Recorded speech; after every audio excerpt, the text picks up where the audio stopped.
April 5th. It is exciting time. Exciting time. We're all very scared here. We're about to go through withdrawals similar to if, say, the internet was wiped off the face of the earth. That's how some people are feeling right now with tariffs and rising cost prices and student loans and no clear plan. You're just talking about yourself. I don't think everybody's like... Yeah, I'm scared. Their wardrobes with like clothes getting musty that they need to put in a freezer bag. I don't think most people have exactly those problems. My clothes are my one luxury. And even those are thrift store. But I don't even know if that's going to be affordable in a little.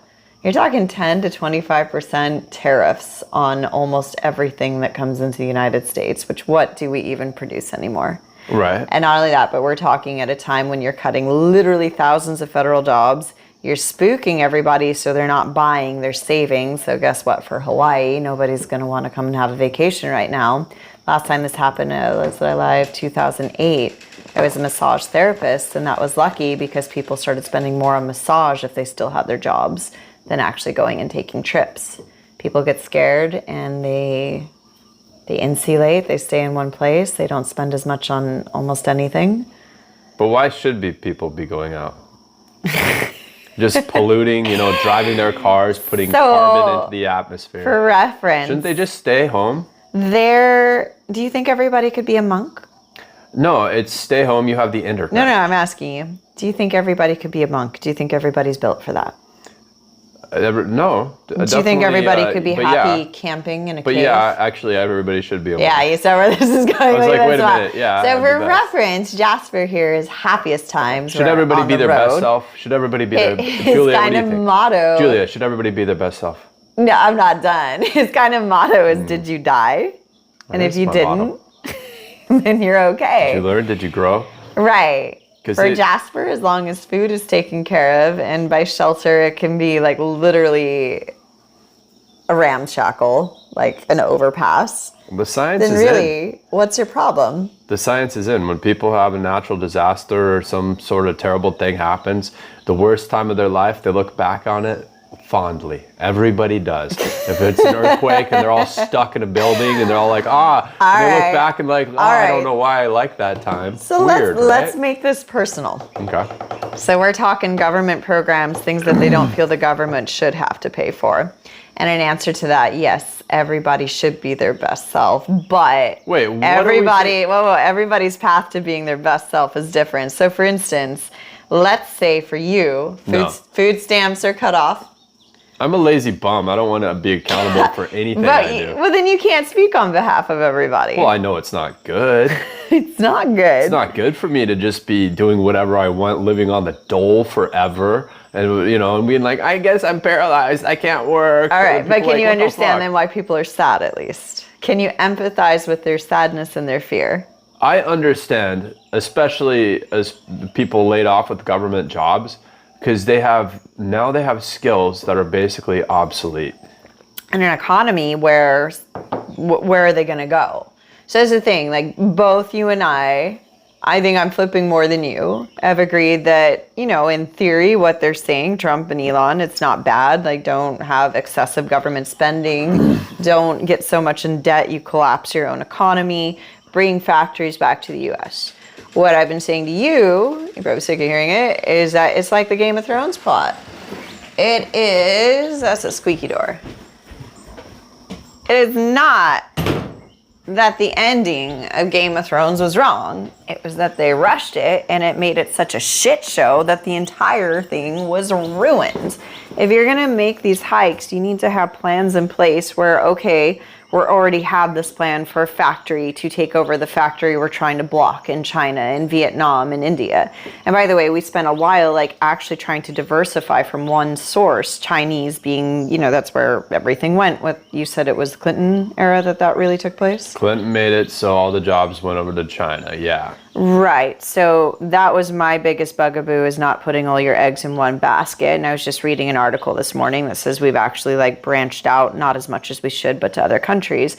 But he's not just targeting China. He's targeting literally everybody. The ones that he likes is a 10% import. And the ones that he's really got a bone to pick with, it's 25% plus. Right. Without Okay, great. So we just made everything super expensive. It's like pissing in your own face. Well, kind of You like made we're it so really, really in debt, and our the dollar's about to be worth nothing at all. What could we possibly do to mitigate this $3 billion a month that we're hemorrhaging just paying interest? Okay. Like, what can we possibly do? So do one or the other. You're gutting our government Tariffs, spending, and yeah. then the tariffs. Tariffs only work if you have a plan to produce in the United States. He says he wants people to produce again in the United States. There's no clear plan for it. How long does it take to set up an entire industry in the United States? A clothing industry, car factory industries, computer chip industries. Like, is that even something that can be accomplished on the scale it needs to be accomplished within the 4 years that he's in office? You know when they say necessity is the mother of invention? Yeah. We kind of, I've also heard that whenever any company does a downsizing, no company does it with a scalpel. Everybody's saying, why is he using a sledgehammer instead of a scalpel? 0 companies do it with a scalpel, because you'll have these board meetings and you'll and ha, and you'll decide that, oh, well, actually, we can't make cuts. If anything, actually, we need more money. Yeah, so this sledgehammer approach, and that's with the government spending. The other thing is, okay, now we cut where the money's going out. Now we need to get more money coming in. Okay, we're just to balance the budget, sort of this desperate clawing to make sure that it doesn't all implode. Is it desperate or artificial desperation? $36 trillion. It's not good, but we're in power. We can afford to keep pushing it at the moment, but he's weakening our power in the international scene. I don't think so. We might actually accidentally collapse ourselves earlier with these antics. I'm just saying he should have been a lot more careful. Okay, for instance, our esteem in Europe is going down, right? Right? Okay. European countries don't like us. Hey, Europe, what the fuck do you give us? It's not just Europe, though. It's literally, we have made ourselves unreliable to the world. Who wants to get in bed with a country that can flip-flop every single 4 years? We're not just tanking our economy, we're tanking everybody else's in a post-COVID world because they depend on us. Why would you ever depend on us again, especially when there's rising powers in the world? China, Brazil, to a degree, India. Russia even. Better make friends with those people. They're good with them. I've never heard them producing anything, though, like, or innovating other than Russia, their weapon yeah, I system. don't know what they produce. Right. Production, that was our big mistake. Production, and that's why I agree, we need factories back here. I just think he's a little bit early. I think we're never going to have a human force on this again. We would never do it unless it was done like this. You can't just say... That's not true. I think with the invention of AI and as robots improve, eventually it would be more cost effective just to do it in the United States. I also think within 4 years, all of these tariffs are going to be repealed anyways, and we're going to spend the next 15 to 20 years kissing everybody's ass trying to get them to respect us again. It's not and that's part of the problem. It's not stable with this flip-floppy 4 years a Republican, 4 years a Democrat. Like, that doesn't produce stability for the world. He's the worm king. He's the worm king on the freaking... He's a jester. Dune. He's a fucking clown. No. Yes, the he worm is. king had purpose. This guy is not making himself become the villain for the ultimate good of humanity. He's pissed because somebody shot at him and nobody liked him last time, so wham, I'm going to go after the whole world. Well, that is the thing. The Worm King had control over the entire knowable universe. This guy, he's just saying, he's like looking at the U.S. going, fuck, this country's doomed. What the fuck? How do we possibly get back on control? How do we possibly become... If that was true, he would have been more cowboy last time. This speaks of personal vendettas.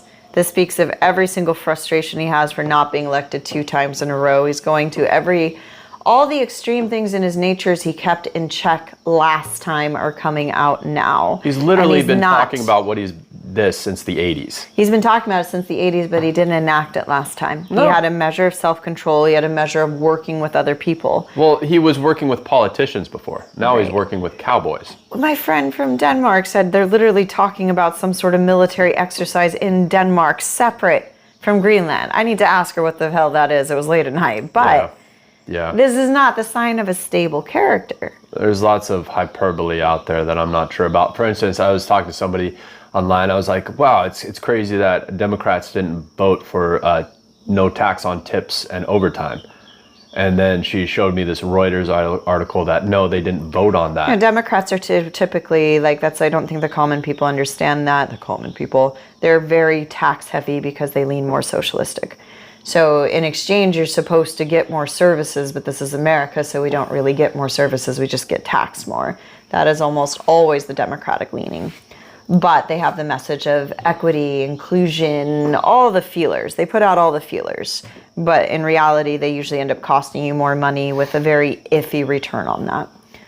But some of that iffiness, like if Sanders had been elected president, maybe we would have had a truly socialistic system. Maybe we would have fixed our health care better. We would have fixed our, because right now it's the worst of both worlds. It's just inflated costs that's held in place by insurance that anybody can.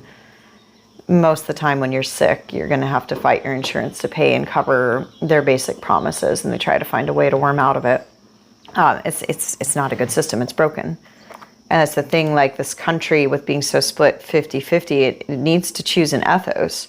Are we going to be insular Republicans? Are we going to be take care of ourselves, our responsibility, America? Or are we going to be international players, heavily taxed but socially conscious, more democratic leading? The democratic leading is the globalist. They are the globalist. And I was like, the globalist agenda. What the hell is a globalist agenda? And I saw sort of like where we extend what they call soft power out, and we buy all these whatever LGBTQ plays in Venezuela or Malaysia, and we have all these money going to NGOs that are doing things behind the scenes that we don't even know. And the question is, do they do anything? You and I agree on the USAID. When he broke it down, every single thing that he was saying, like it looked bad on paper, then we look at individually what he's asking, you're like, how the fuck was that ever a thing? You and I also agree that bureaucracy unchecked is as great and evil as Donald Trump. Okay, so... And that's what most of these organizations... I am not against trimming it. I am against the sledgehammer. What do you think about Canada having 200% tariffs on us and we have 2.5% on them? I think they're retaliating because we're being No, they already have that. assholes. That's how it was. Okay, explain that. I didn't know this. Dairy, 240% tariffs. Milk, all these things, they have over 150% in tariffs. Like, they had that. And what is ours? How the hell did they ever get away with that?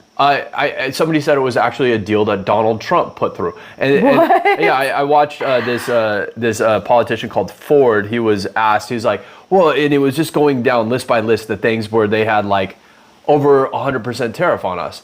And it's like, well, how come you guys have 100% tariffs? He's like, well, we're good allies. We're good trading partners. It's like, that's not benefiting us. Like, okay, how the fuck was it even like that? This is how you might sway me. You can break it down individually. Okay, that one, check. Well, we didn't know, right? Right. Like, okay. Like, so... This is part of why I choose not to vote. Like, I don't know about these things. No. How can I make... if I'm not willing to do the research to make an informed decision, why should I vote? Okay, somebody said, like, if China was to import a Cadillac, there would be a 200% tariff. They have 200% tariffs on imports. They will not import the U.S. If there's going to be a giant one. Every country, it appears, has giant tariffs on it. Always has. And we're finally going, oh yeah, you're doing that? We're going to fucking do it back. But because before, what did we do? Instead of tariffs, I got a better idea. Let's just give you hundreds of billions of dollars for no reason. Okay, yeah, that was the plan. That has to stop. Well, that did stop. That's good. And now we're like, actually, you know what? We tit for tat. We need to get like the idea of like there are these innocent countries with no tariffs that we do nothing and all we do is take and take. No, dude. I don't think we're getting the whole story. No, that would change my perspective greatly. Thank you for that. So I'm going to grab my chat GPT right now. For sure do and that. then how would I phrase that? What tariffs? Okay, who's getting tariff? Like who right now? Why is everything going up? Who are they tariffing? No. I want to see a list of the tariffs before Trump. List of tariffs on the USA from China and Canada, since we're talking about those two, before Trump. But the thing is, it's like individualized products. It's like automobiles. For individualized products. Yeah, maybe ChatGPT will do it. Maybe it'll lie. Let's see. It might just lie. It's usually remarkably bad at math, but not facts per se. Stop. I need. Yeah. let me see if I type in international tariffs list. You haven't mentioned this to me either. This is interesting. Well, I just saw a podcast on it, but it just is. All right, okay. China's tariff on use, this says before the Trump administration. Automobiles, 25% on U.S. cars. 25, Agricultural products, pork, U.S. exports to China faced a tariff of 12%. Soybeans, 3%.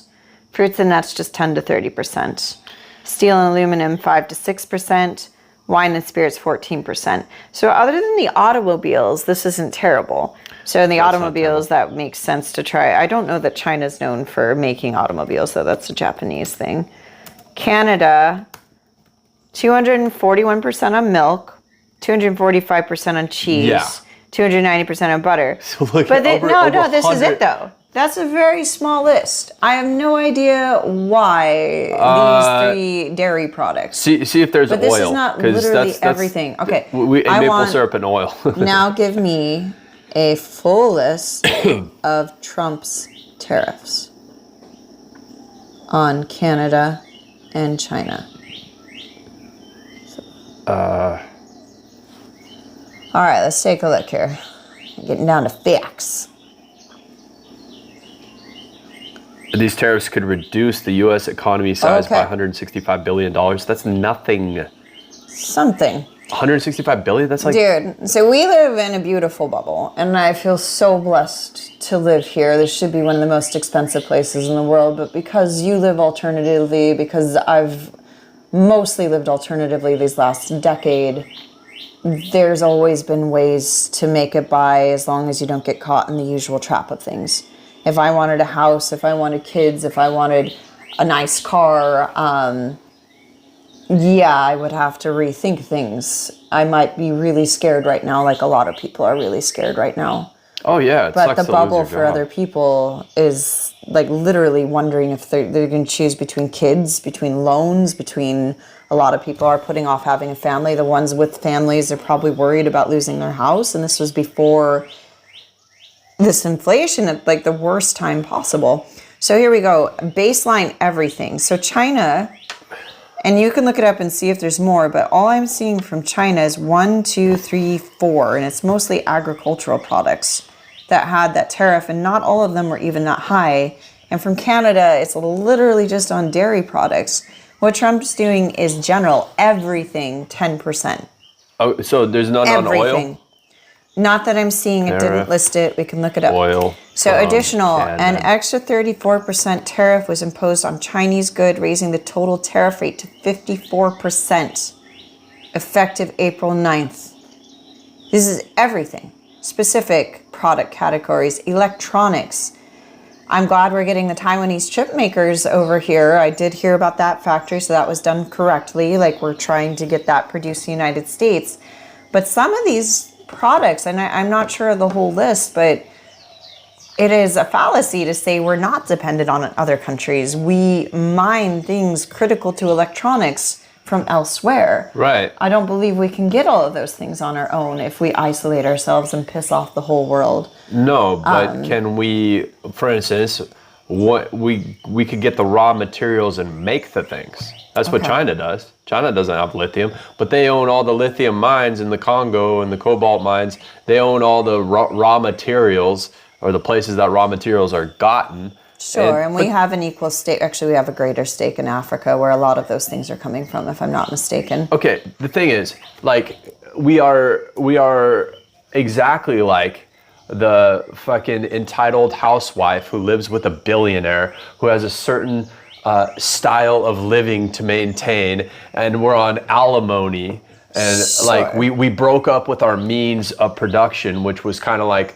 our father figure, and now we're just living on alimony, and like, oh, I have a certain standard of living, and we look at these people in third world countries like, well, I could never do that. I could never do that. I could never do that. It's like, oh, really? They're human. You can't do human shit because. You can. That doesn't mean I wish it on people. I got a brother just starting a family. I got another one with student loan debt who's in the middle of a mortgage. I don't.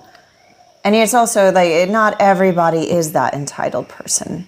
I think in the area we live in, we run into them more. No, the bell-shaped curve of Right, no, Americans. we're living way higher than our means to begin with, and sooner or later, the rubber band is going to come, and it's true. And there is accountability that has to be taken. Like, even for me, like, the job I chose, I really love it now, but when I got into it, I had two other things I would have rather have done, but I looked at the debt ratio and I was too scared to take out that loan, and I'm still glad that that's the direction I went in now, because the healthcare industry is going to be one of the few things that actually survives.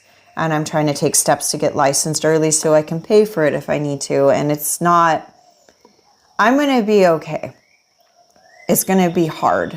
But like what you're saying, I'm going to be okay because of accountability that was taken even years before. It's going to also be hard for me because of a lack of accountability I gave for myself with the amount of loans I took out too. So it's a proportionate dance. And that's more of an ethical and a moral question. Right now, I think delving into the economy, whether or not Americans deserve this amazing economy that we have, that's a separate issue. I think we can all agree that we want to do our best to keep the ship afloat, so to speak. And then, like, where we were with this is looking at the specific product categories of what we're going to see rise because of our tariffs, and also what's going to hurt everybody in other countries who are depending on us to buy because of the erratic, random, just brutal cut. Like, one day it's this way, the next way, fuck you. So we got electronics, apparel, machinery, footwear, steel products, aluminum products. And then for Canada, baseline 25% on almost all Canada goods. This was supposed to be that was, I forget the name of it, but there was a block that was a response to the Asian blocks popping up between NAFTA, between America, Canada, and Mexico. There's supposed to be like our solid North American trading alliance, 25% to all steel imports. Do we produce steel? Yeah, we do. It comes from coal in the ground. Yes, we do. Okay, so are we capable? capable? Of the Steelers? Yeah, that's How quick? This is the other question. So we've just wiped out all of our ability to access resources at an affordable price. How quick can we set those factories up again here? I think we're producing steel. That's something that we've been mining. Like we coal. Pretty sure steel comes from coal. You can check me on that. Steel can America produce within the next 2 years, and will it equal the amount we get from Canada? How come ChatGPT is so slow? It's like... Because I am a slow typer. No, mine is, but... I don't know. As of early 2025, the United States steel production capacity and its reliance on imports, particularly from Canada, present a complex scenario. Current levels in December 2024, U.S. steel production was approximately 6.7 million metric tons, making 4.8% increase. Annual production, we usually do 72.9 million tons. From Canada, we're getting 6.6 million tons. So we're going to need to near... That's not even that much that we're getting from them. Yeah, 6.6. Compared to what we're actually making. Yeah, we had 577 million tons in 2023. So the U.S. steel industry has the capacity to produce significantly more steel than it imports. However, several factors influence the feasibility. Production constraints. U.S. has substantial capacity, such as market demand, production costs. Here's what it keeps coming back to. Is and my argument was because we pay our people. Actually, Canada does too. I can't imagine anybody in Canada working for too low of a wage, so I don't understand why our production costs would be any higher. Product specificity. Certain steel products imported from Canada may not be readily produced domestically due to differences in manufacturing capabilities or economic viability. The thing is, we're doing metal. We have metal. That's not a thing. I don't know, though. What I'm looking for is the specific, like, how long will it take to basically replace everything we're taking away from Canada? Well, like, for instance, we do have steel factories. We do that. We do have a metal factory. We have that. We do that. Okay. We make it out of coal. So now they're just going to be, okay, so if they're up and running, that's one thing. But the thing is, like, okay, that's cool. That's raw material. Now, we actually need to make something with that raw material. For instance, South Korea, they have LG, Samsung, Kia. Right. What the fuck do we got? We got Tesla. That's So going our not great. steel we send elsewhere to send it back to us with the final products. Yeah, and then we sell it back and forth to each other, and like, oh, we're all making like, money here. It's we're like, gonna go buy. that doesn't make sense. It doesn't make sense. No, I agree with Right. you, but the timing, Game of Thrones, just Right. the timeline. How long is it going to take for us to actually have those factories to make our LG products? If ever, because even with that increase, the price of the American worker is not, you can't compete with Vietnam. You just can't. Why would it, even at a 25% tariff rate? Well, not now is what we need to do, and this is where I'm like, fuck. We need to get rid of the welfare, because if you can just How much is the welfare budget? fuck the welfare budget, get rid of the thing itself. Pretty much. Like, because you can just, everybody knows here, you can just get on EBT and stay on EBT forever, right? And you don't really, I mean, you can do work trade and do whatever, but your food's covered. So I'd say this is the Puna bubble. I don't know anywhere else in the United States that works the way here does. If I needed to, I can go find a place to work trade on a farm for 20 hours a week or less and do a very, very part-time job and get food stamps. Where else do you know in the United States at that level? Like, and keep in mind, we're talking about millions of people that are being affected by this. Right. Like people who live in a house, people who have children, people who don't want them to be running barefoot doing fire spitting. That lifestyle really works for you and me, but I don't think imposing that on everybody as an alternative. I compare them, all these people that are used to eating whatever the fuck they want, as do I, on my EBT, whatever I want. And I compare that to the time I went through Honduras, and there was extended families in a single dwelling, and what did they eat? They ate beans and corn tortillas. And are you thinking that's what we should go back to? I think that's what we need to go back to. I disagree. I don't see regression. The reason we need to go back to that is because we do have no need. We are so Princess and the Pea. We're like on 17 million mattresses and going like, I can't sleep. Personalized war against bouge. This is your diametrically opposed to any form of wealth. I am totally against bouge because the countries that produce. Enough against it that you don't think anybody has the right to pursue it. That it's okay to tank the economy to teach them a lesson. No, it's given to us, handed to us we didn't earn it. We did, as a country, we didn't earn it. I'm like, there are people out there striving to do very hard. This is like moral. This has nothing to do with like, let's assume your goal is actually to keep the economy at top tier. Okay, the economy. And not only that, but if you're going from a moral perspective, like I said, every time the economy in the United States dips, people in other countries die. Well, they literally die. Everybody's always dying. People a second, right? Like but 5 people a second. You're putting that second to like making sure people don't pursue wealth as an ideal. But you can pursue wealth as an idea. But to pursue it on the backs of other people that are exploited, that's where I'm like, oh shit, probably not that. Okay. So if we have been exploiting, isn't a national karma would be to be exploited? Yes. And we're just trying to exploit ourselves for our own good now. All right. It's not a great idea, I get but a bit more where you're coming from. I think the biggest thing both you and I are disagreeing on is timeline. I would prefer the surgical knife, even if it took longer. You're saying blow they'd never get it done. Shit up. No, they'd never get it done. They'd never get it done. Because for one thing, Trump, this is really fucked up, but he's not a politician. He's a guy with this idea. He never played the political game. Got all the ideas. He got all the ideas, right? But he's like, oh man, all these countries are taking advantage of us. We're giving them money, and we need to become a superhouse power. We need to start producing. How do we do that? Oh, I got an idea. I'll just charge everything that comes in.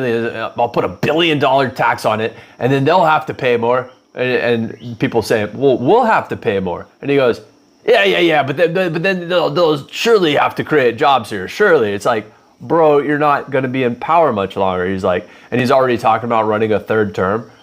Fuck. So he's definitely not going to get elected a third time, right? I mean, every time I thought he wouldn't get elected. I know. I mean, the only thing that made me think this time was you said that the gambling bookies in Nevada, like that's the poll to watch, and you said they were favoring him slightly. So yeah, that was the only thing that gave me pause. Yeah. So, gosh. I mean, people are like, oh, it's fascist. No, he's trying to be fascist.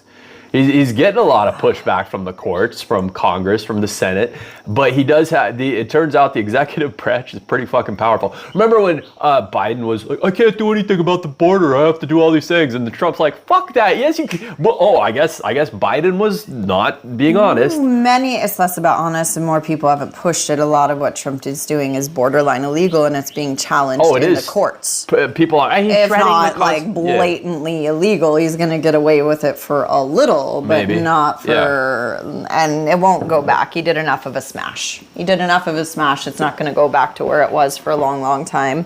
And a lot of those people and those jobs he took away aren't even going to trust the government sector anymore, which is just such a funny irony because you and I both grew up with the idea of the cush, safe government job. Cush shit, That doesn't look that way anymore. I had I wanted to ask something too, but I forgot, so I'm going to let you pick the next direction this goes in. Oh no, you're just, the tariffs are bad. The tariffs are bad in that they were too quick and they're not. My question to him, you still need the international world. You do.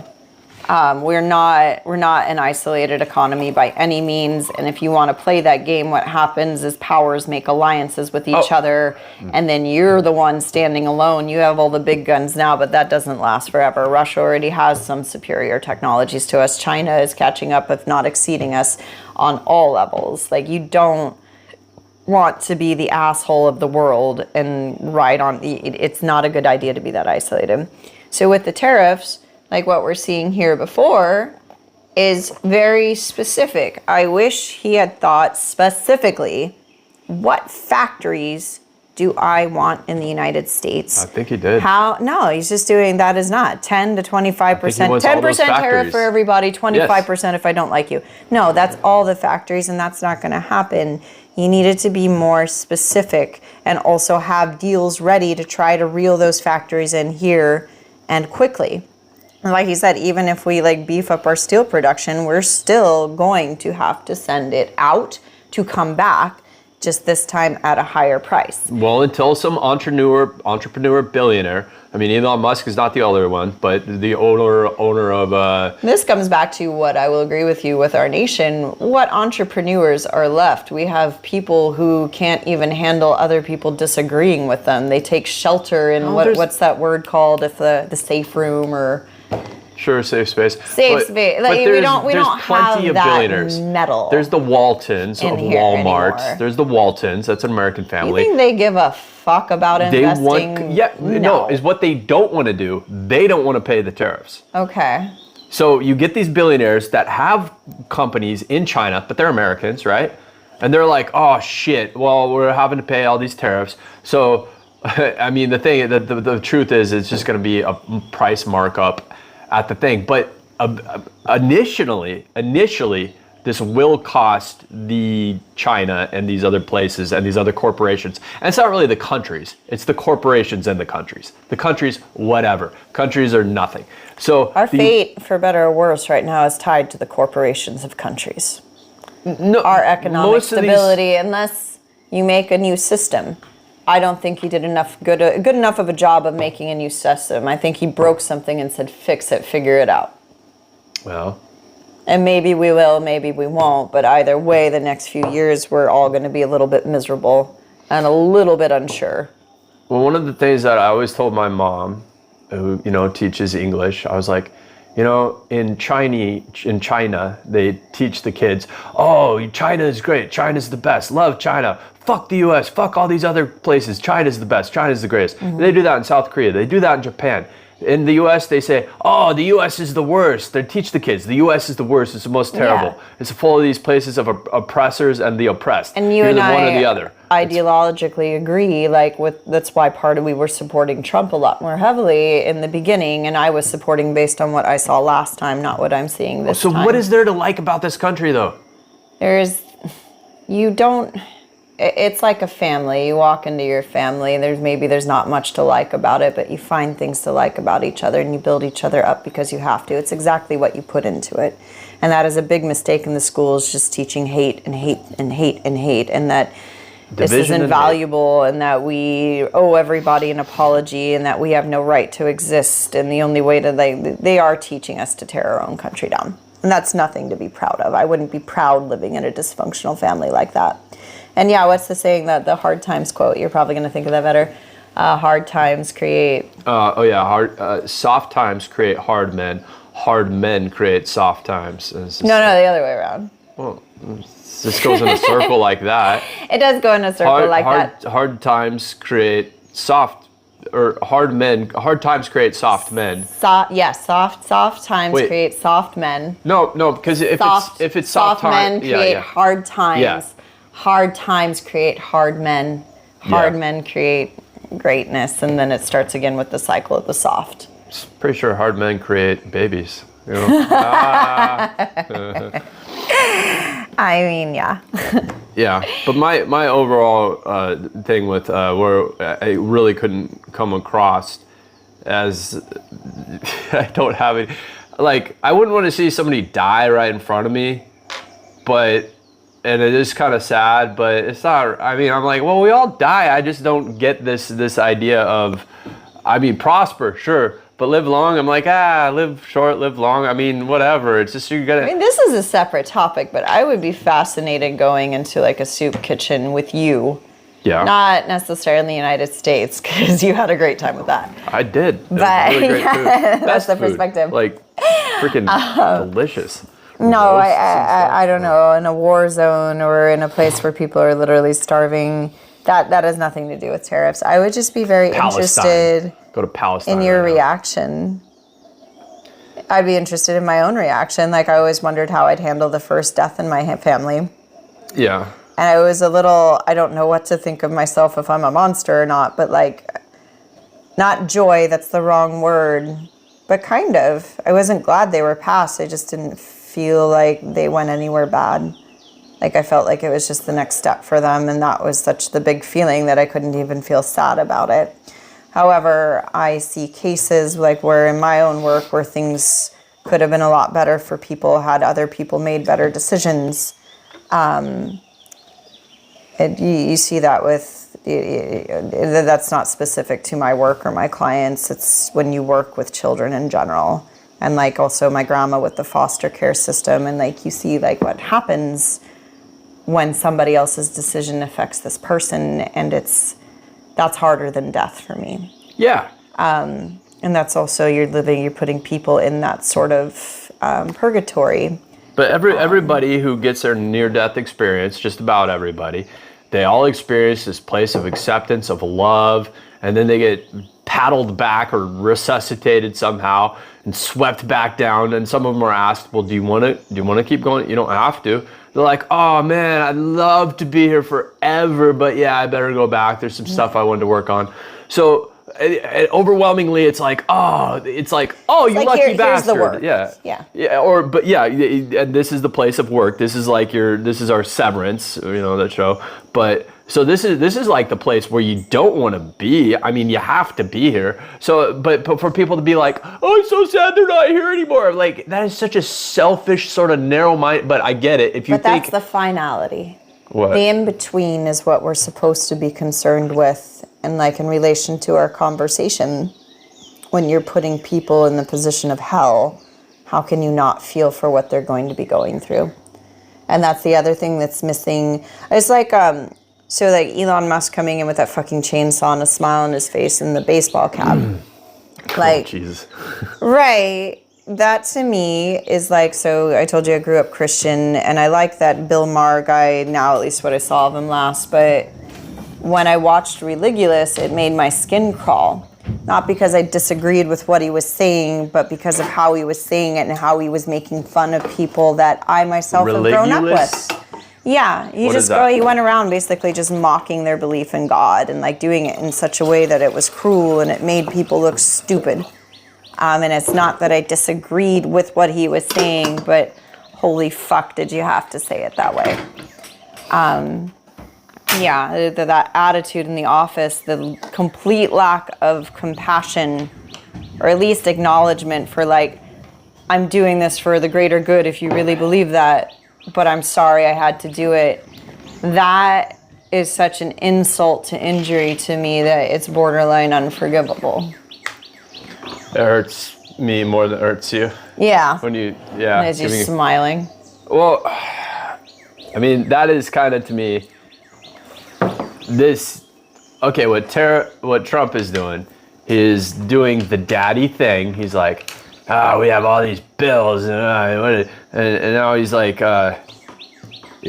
you know what, you're getting $50 a week for an allowance.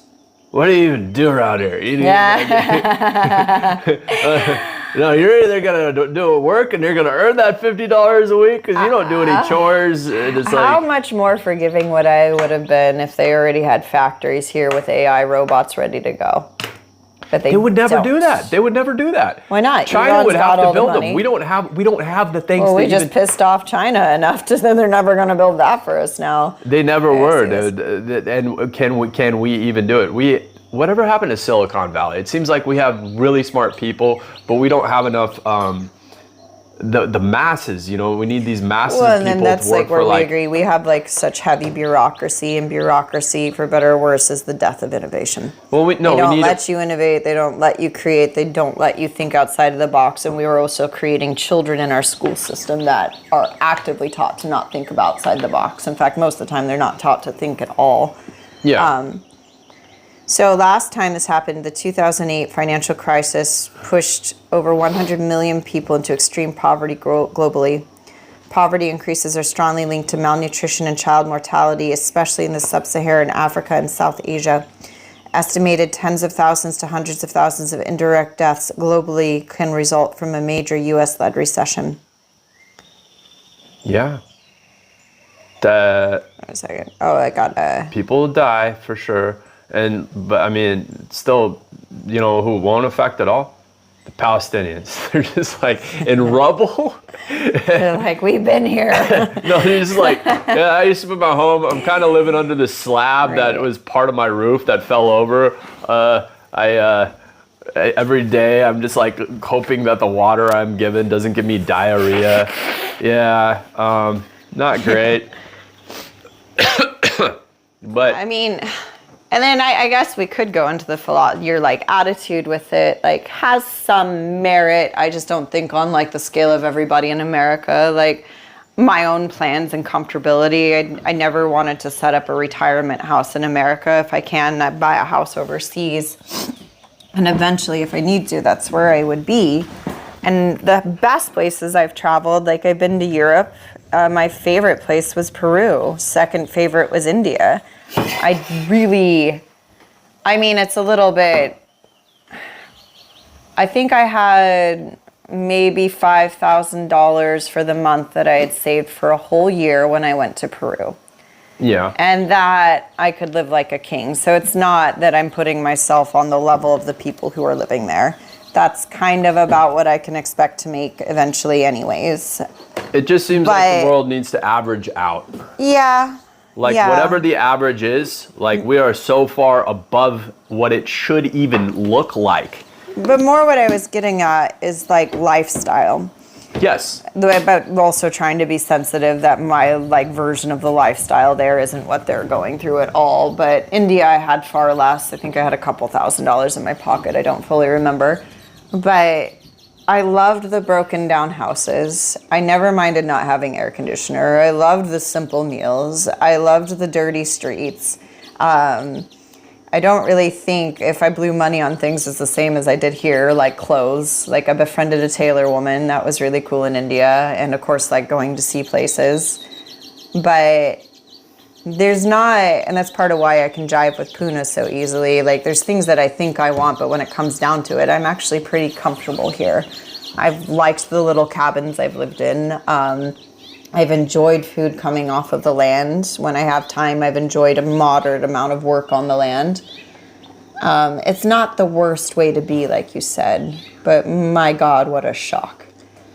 And even like, it was funny, I had a friend from Jamaica, and every day when we were bucking the weed, he'd be like, America, bills, bills, bills. That's all we have here is just bills. I came for a better opportunity. All I have are bills. Yeah. That's also true. We just get sucked dry on little stupid things. or things that are arbitrarily inflated, like our health insurance. That's the other reason I don't want to live in America at the end of this. I would rather find a place where it's reasonable to pay for your medical expenses out of pocket. And you're probably far less likely to die as well. People here in America waiting 6 months plus for a full cancer diagnosis, like, tell me that's not on purpose from the insurance companies. That's the sort of stuff I was hoping that Musk would keep in check, like inflated bureaucracy, but also an accountability for every bureaucracy, because they get in the, well, it's not my job, and they just delay, and they make every process so convoluted that they can get away with whatever they want as long as they play the game that way. And that's bullshit, especially in our healthcare system. People die from that. And meanwhile, they rake in record profits, and that's not okay. Or all these hospitals that say they're nonprofit, but they're making the money. Because like we were talking about last podcast, like, you just have to label yourself a nonprofit. There's all sorts of ways to rake in that cash. Yep. So and that stuff needs to be checked. But also, if say I don't know, there's 30 million American or 30 million Chinese people who are willing to work for $5 an hour and 10 hours a day, 7 days a week. And the reason they are willing to do that is because they have to do that.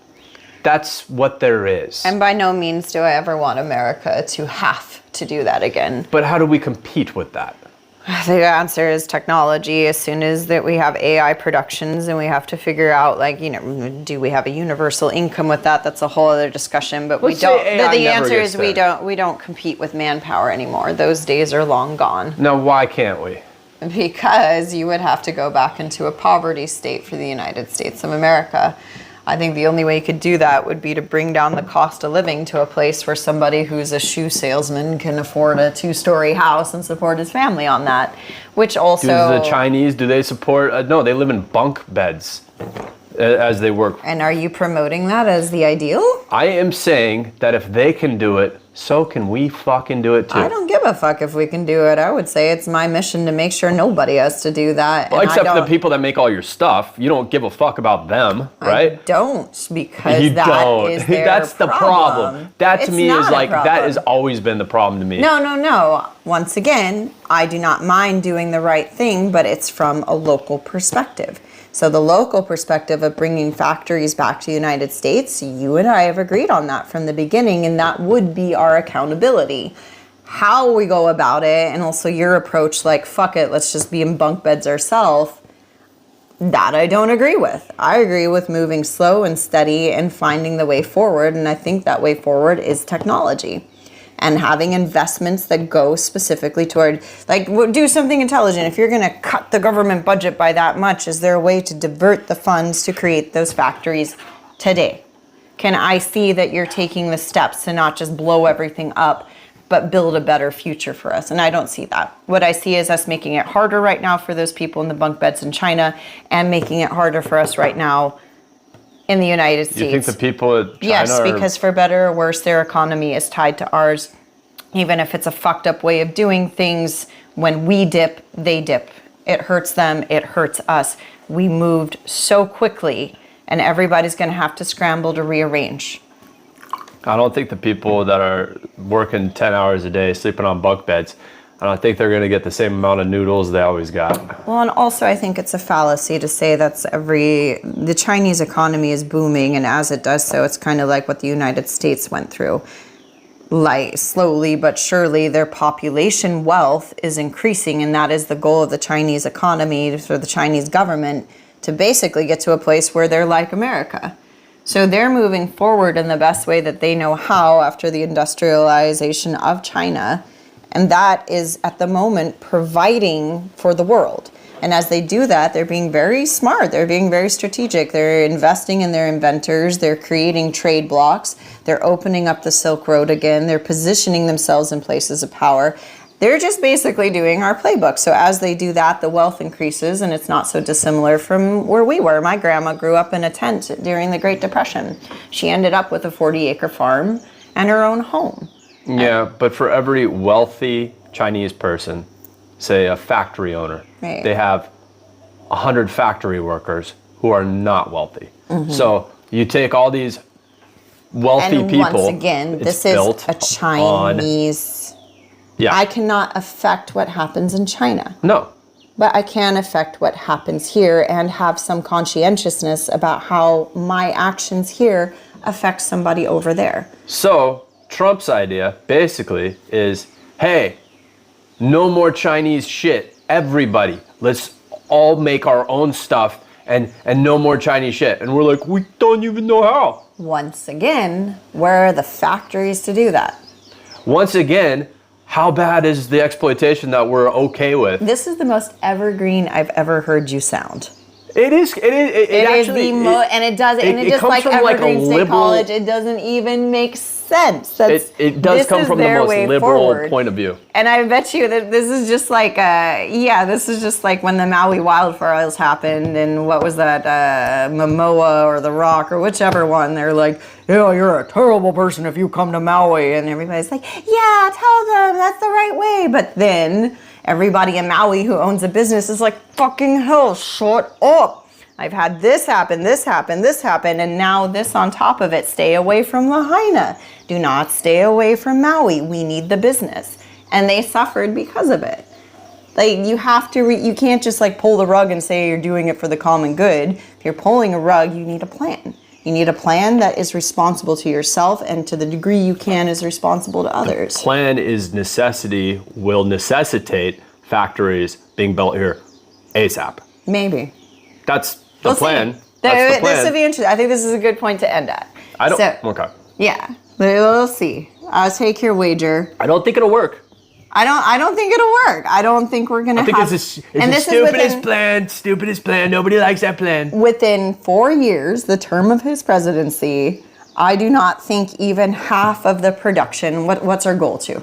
Do we need like half of the factories, or are you thinking we're going to have all the factories here again? We need to make our own shit and start exporting and importing nothing. Okay, so if we're there in 4 years, no. We're just going to have higher prices. Yes. We're not going to have factories. And we're going to have a Democrat president that's going to undo all this. We're not. And that's the thing. That's why why should the world view us as stable? So, but it's damned if you don't. There was no solution. Can we admit that there was no solution? We're never going to. There is. Keep good relations with the world. Trim the fat strategically. Make more strategic tariff import stuff. Not enough to alienate the whole goddamn world. Why should the world respect us? And what do we do? They shouldn't. I'm not even worried about the world's respect. I'm worried about our ties. I'm worried about. What are our ties? That's like being a person who has no respect from others either. You need to, like, if you're doing it like on a micro level, live an integrous life and do the best that you can and keep your own house clean. Let's do Jordan Peterson, make your bed. That's all I'm concerned with right now. How do we make our bed the best way? We're trying to make our bed. We're not making it. We're fucking it up, and he's pissing on it. He's doing an Amber Heard. After he's done pissing, he's going to take a giant shit on top of the bed. We had to strip all the covers off the mattress because they came from someplace else, and now we need to make our own bed sheets. That's his plan. Make our bed. No, we need to like get the cotton and then the metal from the earth, and we need to make our bed. He took out the old bed. He's throwing it away. Yeah, I hope we get a new bed in a timely manner. I've slept on a yoga mat many times in my life. It's not that comfortable. No, the thing is, we just want to go on exploiting the world like we always have and go do. Oh my God, the world is willingly getting in bed with this exploitation. That's not even... Explodation. Not only that, but the way, like, to say we're exploiting China is just ridiculous. Maybe someplace like Vietnam... But the thing is, Chinese government accepts these trade deals. It's actually mutual beneficial. It's probably more beneficial for China. I'm talking about Lulu, who works in the factory, $5 an hour, 10 hours a day. I am too. The fate of the Chinese government. So she's not China, she's Lulu. Doesn't matter. And there's 50 million people like her. No, they were starting off as poor farmers. China industrialized. They did a lot of fucked up shit with that. I don't think we should ever trade it with them. But their economy is growing. As their economy grows, so does the fate of somebody like Lulu. That's just the way it is. Like, how are we exploiting them? They're becoming a world power. They're going to outstrip us in terms of being... that is the basis of it. We did the same thing to ourselves. Where do you think our power came from? We started off with factories. It's like comparing yourself to Elon Musk. Well, we have Elon Musk. We as America are rich. We are the richest because we have the richest guy. It's like they have the feel like poorest we're going in poor. a circle here. I don't think either of us are. We're going to have to agree to differ on this. I don't see that as Do you not think that exploitation there's at all. 30 million exploited workers at least in China in factory lines? I think the policies of each country has to take care of their own workers. And as far as China goes, with the deals we're making with them, they have all the resources necessary to make it so that there's no exploitation going on. They don't need that. They are becoming wealthy. They're going to be the wealthiest country in the world, and that's going to happen because of us and the deal we made with them. This trade organization, within 2 generations, they're going to be living a life like most Americans live, and I would say that would probably be throughout most of China, including for the factory workers. And then they're probably going to do similar things to what we did. Maybe we'll be having the factories and making it for them. Probably, yeah. That's that will be where it's going to go. Yeah, but it's like I don't buy the exploitation bit. China's not like, only hey, that, but it still doesn't stop the original thing. When you fuck with the economy, you're directly fucking with Lulu, because now Lulu doesn't have a factory job. Hey, we did you a favor. That's hey, U.S., you won't exploit your workers, right? No, we like unions. We would never exploit our workers. Okay, well, we will exploit our workers so we can make you cheap shit. We'll basically have slave labor. And we're basically like, hey, you do you, China. It's none of our business what you do. I would say right, but we're making it for you. Comes from and then that's more a personal responsibility. If you know your clothes are coming from a particular sweatshop, buy a different brand, that sort of thing. But we're talking macro level, not micro level. And on a macro level, it's been very beneficial for China to be in bed with us, including for Lulu. They're doing the long game. They are doing the long game. I think Lulu lives and dies in a factory. They're doing it probably quicker. I think their rise, when did they start the factory? You said Clinton era? I know Nixon started opening up the gate, but Clinton era in particular. So this is like 30 years. Within a single generation, they are becoming the wealthiest nation on earth. They are on their way. They're fast-tracked. So it's not even like, maybe my grandchildren. No, your children will probably live a significantly better life because of these deals. And we hurt ourselves the most with these deals because, once I gotta go back to the Civil War, we won, the North won, because we had factories. The South had the better fighters. The South had the better generals. The South had the tenacity. They kept coming. We kept almost losing because of our ineptitude. If you study our generals and our military plans, we won because we had the means to produce. And they're going to have all the means to produce if we're not careful. So, once again, factory should be in the United States, but for strategic and maybe even selfish reasons. But like this, nah. Well, he needed a better plan. I don't see him with a plan. I just see him saying, break it, now you fix it. Nobody is going to take the role of the starving Chinese people that will starve unless they take the jobs that is giving them on the factory floor. By the way, if somebody could, the stuff would be made in India. But they have factories that are going from India to China because China will do it for cheaper. Mm-hmm. What does that mean? That means they have zero protection, zero healthcare, zero anything, zero benefits, zero, and that's just the way it is. So if you wake up in China and you're just like, I need a job, they're like. So your problem is you think we're doing slave exploitation of China. No, when you say, and of course people in China are getting wealthy off the slavery in China. Then they're going to go through their own. China has to take care of Chinese people. They will go through their own revolution. Well, I think that's inevitable. It's just it's what you're saying right now is wealth per person. Go ahead. Cotton was the number one textile back when slaves were getting it. And basically their argument of Lulu will come up is like saying, oh, well, Tyrone will come up. He's a slave now, but once the U.S. gets enough cotton, it will become so wealthy, which actually was true. Within the history of the world, within the history of Europe and America, and that's the only model we have to go on for this specific thing, what typically happens is from within the population, rebellion occurs in various forms that creates more stability for the people. So per capita per growth, 1995, approximately $610 per person in China. I think that's per year. It says capita GDP and household wealth, so I'm assuming that's per year. 2023, approximately 12,614. Yeah, this represents an increase of over 1,970 in nominal terms Household wealth growth, 1995, Chinese CNY, the money, 11,067. In 2020, 126,690. What does that mean? That means they not only tripled, they quadrupled, their growth is exponential. Per person, per wealth overall, since 1995 to 2023. I want to know how many people are working in factories on assembly lines and what their What is the average wage of a Chinese person on a factory line working in a factory? Yeah, that's pretty good. And and how many days a week and how many hours a day? Just hold on. As of April 2025, the average worker is approximately 58,788, equating to about 4,899 per month, or an hourly wage of 28. Is that that can't This is Chinese CNY. I don't know the value of their money to us, but you also have to think proportionately what that buys them. So I'm going to assume that's actually just slightly below. All right, hold on. What is cost of living? Is cost of living per month in CYN for a worker, for a Chinese person with a 2-bedroom house?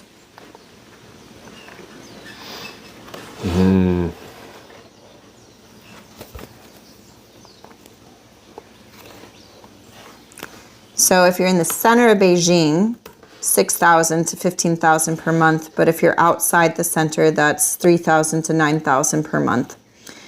So that's the big city, Shanghai, big city. So that's like their equivalent of a New York, this isn't dissimilar to what we're facing for our New York rentals. 7,000 to 18,000 per month in the city center. Outside, 3,900 to 9,000 per month. I found it. This is cost of living. So here's the thing. Okay. Monthly. You pay for factory. Oh, okay, that's pay, but your pay you get $1,385. How much do you work? 12 hours a day, 6 to 7 days a week. At the low end, you are making $2.29 an hour. Which is the equivalent, but once again, this is ratios. Yeah, that's the equivalent. I would prefer if you put it in CNY and then looked up the cost. Okay, yeah, it has CNY here. Yeah, so CNY 6,000. And then you need to vet it against what it actually costs. Well, so the US dollar, that's what is the cost of living in a mid-range city in China per month. And translate to dollars. CYN. No, I don't want dollars. Because I have their CYN income, and I want to see what their CYN rent is. So 2-bedroom, and keep in mind if you have a 2-bedroom, this is probably going to be a household, meaning you have 2 working adults. So if you have a 2-bedroom, about 3,000 to 5,500. If you have 2 adults working, you're bringing in about 10,000 per month. This is not dissimilar to what we have in America, and this is in a mid-range city, is what I asked, like Chengdu, Wuhan. 5,000, did you say? 5,000 for a single? So 5,000 on the lower end. Hold on a second. It says housing, not in the city center, just outside of it. Hold on. Not city center. Hold on.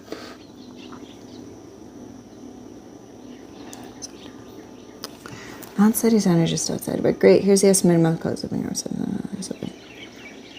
Okay, so rent is approximately 2,000 to 3,500. Utility 300 to 600. Groceries 1,200 to 1,800. Can you do your calculator really quick? Just translate it to dollars, dude. No, I don't want that. That's outside of the point. So say random numbers that mean nothing to anybody. They do, because I've told you their monthly income is about $5,000 per 5,000 CNY per month, and then their cost of living is approximately 2,000, 3,200, and this is for a 2-bedroom, so you probably should factor in 2 adults. 2,000, 3,000, and also in a city, 3,200, just about 4,000, so it leaves them with about 1,000 left over per adult if they're budgeting. I'm just saying, 1,000 CNY. They make $2.30 an hour at the low end, and $5. But that number is arbitrary. $2.82 dollars for them might equivalent like the cost of living. That's like comparing making $100,000 in San Francisco as opposed to making $100,000 in Cincinnati. Guess where your money's going to go further? That's why I'm doing the CNY. So if you're making, if you have two adults and you're being thrifty and you have a factory job, and this is not dissimilar to our income earners are what's minimum wage workers. If you have two adults who are being extremely thrifty and have a 2-bedroom apartment, which is a luxury a lot of Americans can't even afford right now, they should have approximately 2,000 CNY left over per month. Well, here it shows the low end, you make 6,000 a month. 6,000 CYN. Yeah. And the low end apartment, 5,000? No, the low end for a 2-bedroom just outside a city center, not in Shanghai or fucking Beijing. That's like our equivalent of trying to live in New York or San Francisco. But in a regular mid-range city is $2,000 to $3,500 for a 2-bedroom apartment. So I'm going with the low end because that's what our minimum wage workers have to do as well. And these numbers, they should still have a couple thousand CNY left over per month, if they budget correctly. Because the rent is $2,000 on the lowest end for the 2-bedroom, and you have 2 adults in those 2 bedrooms. I can redo it for 1 bedroom if you like. So basically, we can do what China does, basically, right? We just need to do. We are doing what China does for our minimum wage workers. That and worse right now, depending on where you live in the United States. 12 hours a day, 6 to 7 days a week. That's the difference. Yeah. That's what they're doing. Well, hold on a second. And that is their labor union's problem, and they need to fix that. I can't fix. No, they want to win. They'll do what they're told. That's they their don't have stuff. Rights. They don't have rights. That is their stuff. Yeah, right. And us consuming it makes it our stuff. Well, you're consuming it too. Yes. Right, but I don't think making everybody poor to have a sense of equality is the best way to go about that. No, but all the shit and about... you're still like ignoring the point. They went from like true poverty, like what we would consider Great Depression era poverty, to a standard of living within one generation that is not so dissimilar from the United States. Except how much they work more than us. Well, I really don't. I'm sorry. I'm just not feeling your argument there. The 12 hours a day, 6 to 7 days a week. Once again, they need to form labor unions and they need to fight within their government. You can't fight their government. They have no rights. They don't have freedom of speech. That's not the only country that we're getting from anymore. We are deliberately trying to diversify our stuff. It would be better if you're saying I think once we have robots, we're going to be a lot better in general because we can't exploit people on that level. So back to the same point. I think if we have factories run by robots and we decide on some sort of a universal income, a lot of this nonsense will not exist. It's if we have robots that are doing it. We don't know that that's really going to happen in our lifetime. I think everybody's predicting it will. I mean, you saw the Boston Institute or Boston Dynamics, like that robot that could imitate any human action. It was doing fucking kung fu. Yeah. Like if we have that, it's just a question of how to make it cost effective. Exactly. I think is what's going to be the crunch is the electricity to run all these things. We don't even have a grid for that. That's an interesting idea. Well, it's true because humans, you put food in them, and there's plenty of food. And so that's the energy for the electricity that powers our brains, basically. But it all comes down to electricity. Everybody's electricity. Electricity. Yeah. All right. Well, I think that saying the Chinese to stand up and unionize under their fascist regime, their totalitarian thing, and saying it's not our fault that they're not standing up for their rights. And I'll buy from these exploited workers. Say the basic premise we started with. That's what you said. The basic premise we started with is as countries grow more wealthy and more educated with these opportunities they're giving them, typically the pattern is they do just that. And I also don't think you can tell people to stop their own growth. If you think China is not acting in China's own best interest, I would say they are in the mistaken. Conglomerates. I would but say... Lulu is not happy working 12 hours a day. I would say that's oversimplifying things. It's probably just like here in a way too. If you want to go back to the farm, you can. A lot of people, and this happened in America too, they flocked to the cities for various reasons. Some of it was starvation like in Ireland, but also country folk coming for what they perceived as a better life. Even though it was a 12-hour day to them, it was still a better life than what they had on the farm. I think that trying to simplify what the Chinese experience is not... Honestly, I would probably buy your argument more if we're talking about someplace like Vietnam, where the government really isn't going anywhere. They're not expanding their national wealth, and there are sweatshops. And I think that more comes down to individual, and that's why you actually need bureaucratic oversight. That comes down to individual bureaucratic agencies blowing whistles when a factory condition is so poor that we shouldn't be buying from them. I don't disagree with that. I think our biggest disagreement is the macro-micro level. And I think China is doing just fine for China. And if anything, rather than blowing up the world and trying to make us all live in like a 2-bedroom mud house back in the old days to make things equal, if anything, I'd be in support of more watchdog agencies telling us which factories to buy from and which ones not to. For instance, like when the Mulan movie came out, and this is fucked up, there's an entire population in China that they're basically putting into semi-concentration camps and trying to indoctrinate them to be Chinese. And it came out that the movie production from the United States was like basically filming right next to this and making money and paying into this economy. That movie deserves to be boycotted. Anything to do with that, Mulan. It was the live action remake. Anything to do with that, you're right, that needs to go. But that to me is more of a, you hold them accountable, that way your hands are clean, and that would actually be in favor of more bureaucracy to ensure that that's occurring. See, I think we need public shaming rather than, it's the obfuscation of responsibility. Saying like, I am not... Wait, what was that word? That was delicious. Obfuscation. What does that mean? Obfuscate, to impede, to put something in its way, to like a barrier. It's like redirecting the blame, basically, same thing. But anyways, it's saying like, it is not on me what I consume. It is, if there are exploited workers along the supply chain, that is the country's fault. It is the store's fault for carrying the product.